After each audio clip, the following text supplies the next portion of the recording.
Hello, hello, hello. Hope you are doing well. Hope you're loving life today. I've been thinking about commitment and the commitments we make and the words we use, the things we say we're gonna do. I was specifically thinking about the own sort of like vows that I made on the day that I got married. I made certain commitments to my wife. And before that day, we sat down and we thought through what are the commitments we want to make? What are the vows that we are promising to keep? And I think we do this in all relationships, not just marriages, but we make certain commitments, whether they're actually spoken out or not. Great relationships have certain commitments that each person is willing to make. But on my wedding day, we had a specific one that really was meaningful to me and my wife. And that vow, that promise that we made to each other was to constantly change, to constantly help each other grow towards our best self. And I really like that vow. I really like that promise of constantly changing, constantly growing with each other. To me, to her, that was super important. We had seen too many people, too many relationships where they stopped growing. They essentially started cruising, where it was just okay to not grow, to not change. And as we all know, the world is constantly changing. And so it just demands us to constantly change. We're evolving beings, and so we have to commit to evolving. And the way we're thinking of it is in terms of our own inner world, constantly moving beyond what we have known, the things that we hold on to. Hold on to that which is like true and eternal, but to let go of some of the things that aren't. Let go of the things that are keeping us from our best. And so that's the vow that we made, to constantly work with each other and do that and support each other in growing. Now, that vow is really hard to keep as well. As inspiring as it is for me and for her, oh boy, is it hard, because it means changing. And changing is not easy. When I was a kid, I remember waking up in the middle of the night with the worst pain in my legs. I was experiencing growing pains. Oh boy, did it hurt so bad. I would just wake up and like grab my shins. That's where I felt it most. Those growing pains were intense. And changing, growing my inner world, becoming the best person that I can be, that has its own pain with it. There is always pain associated with change. It's just not easy. I want to just sort of always go back to default. Go to what's easy. And change is not that. Change is so important. It's so important that we have to somehow figure out how to endure that pain. Somehow figure out how to live with the pain so that we can reach that next step, become that better version of ourselves. And so we've got to figure out, how do I deal with the pain? What am I going to do with this pain?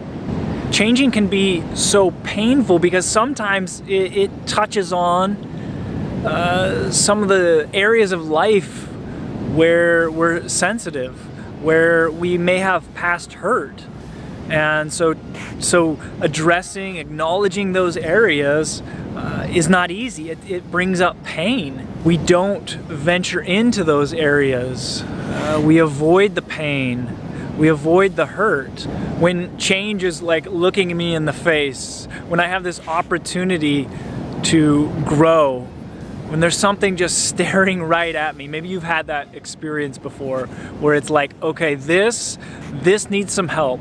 This area I'm a little underdeveloped in. Yes, I need to become more patient. I've got to figure out ways to become more encouraging. Whatever it is, whatever the change is that you're facing, whatever the opportunity is that you're facing, maybe it helps It helps me sometimes to realize, like, on the other side of that, when I walk through that fire, when I push into that a little bit, there's going to be something better on the other side. Growth is always inspiring. It's painful, but it's always inspiring to move through something and then experience the growth on the other side. I find that when I resist the growth, when I resist whatever it is the opportunity is, boy, that thing just keeps persisting. But when I embrace it, when I invite it to the table, whatever it is, and I befriend it, then I start moving through it. I start moving beyond it. There's a quote, and maybe you've heard it, and I couldn't even tell you who said it. I've read it many different places, but whatever you resist will persist, and whatever you befriend, you will transcend. I know I've read a lot of things by Robin Sharma, and he quotes that a lot, and deeply appreciate him sharing that idea. But whatever I'm resisting, it's going to persist. Whatever change I don't embrace, that's just going to keep being there. It's going to keep grinding at me. It's going to keep affecting my relationships, the ability to connect with people. But whatever I can face, whatever I can befriend, whenever I can invite to the table, have a conversation with, I'll slowly start to transcend that. That won't be such a sticky point in my life. So I just encourage you to think about that.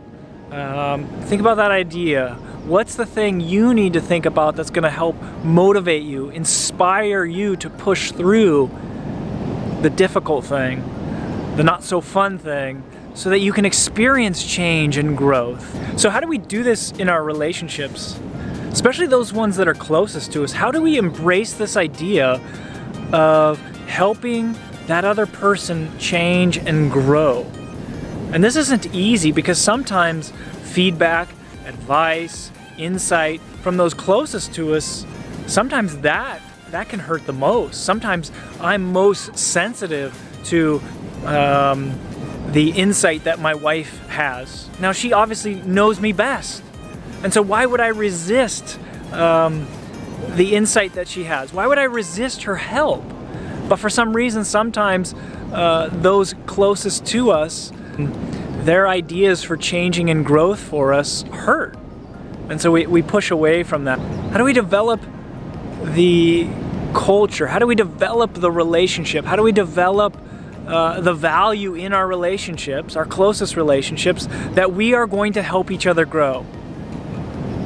A couple ideas. I think for me, holding the belief that the other person that I'm connected with, who's offering me this opportunity, who might have some insight, I gotta remember that they want my best. When I remember that they want my best, it helps me listen better. It helps me not be so defensive. It helps my ego calm down a little bit. And so I think that's really key, is remembering that this other person wants my best. Now, sometimes it doesn't always feel like that, right? And sometimes when I'm offering advice, it doesn't come out of wanting the best for the other person. So that's what makes it so tricky. Sometimes when I'm hurting, I know the buttons to push in someone else to make them hurt. So the big question is how do we create a relationship where growth is embraced, where each person in the relationship is willing to grow, to hear feedback on how they might grow, to get the other person's perspective. How do we cultivate those kinds of relationships? We talked about like realizing and establishing the belief that the other person, our partner, wants the best for us.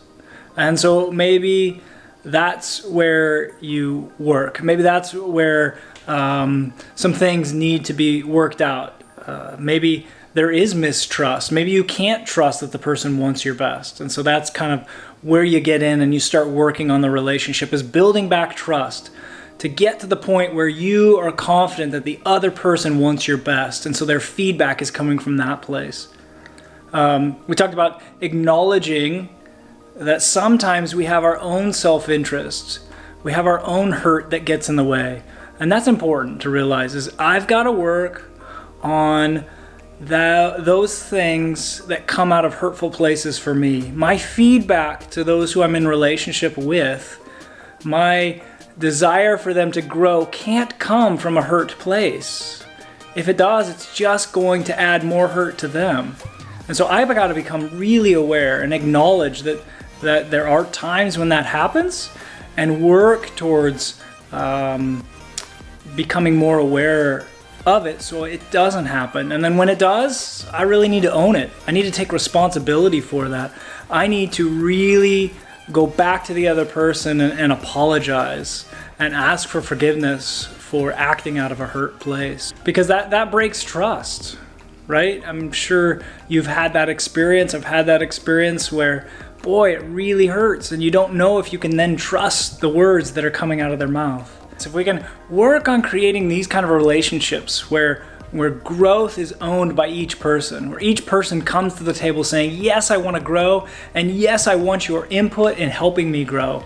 When we can create these kind of relationships, then the pain of change, right? The pain that we might associate with having to change, the work that's associated with it, that kind of decreases, it lessens. It makes it easier to embrace those things that don't feel so good. It makes it easier for us to embrace the change that needs to happen. Embrace the sort of dark side of ourselves. Bring the light to that. And so I think that feels freeing when we can step out of the darkness, right, and experience more light.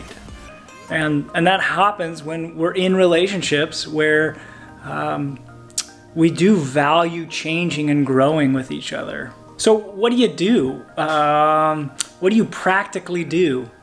What kind of conversations do you need to have in your relationship to get to this point where growing becomes something that you both value?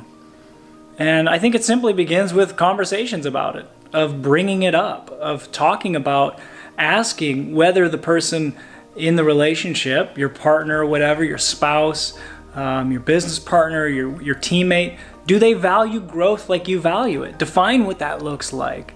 Ask if they're open to that. Ask if they're open to having that kind of relationship with you. That might be a good first step, is just simply having those kind of conversations to determine, is this going to be that kind of relationship where this is possible?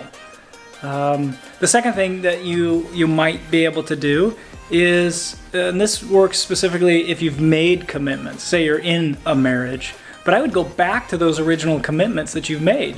Check those things out. Use those as gauges to see how well are we doing. Are we actually staying committed to the words that we said to each other years and years ago? Or have we strayed away from that?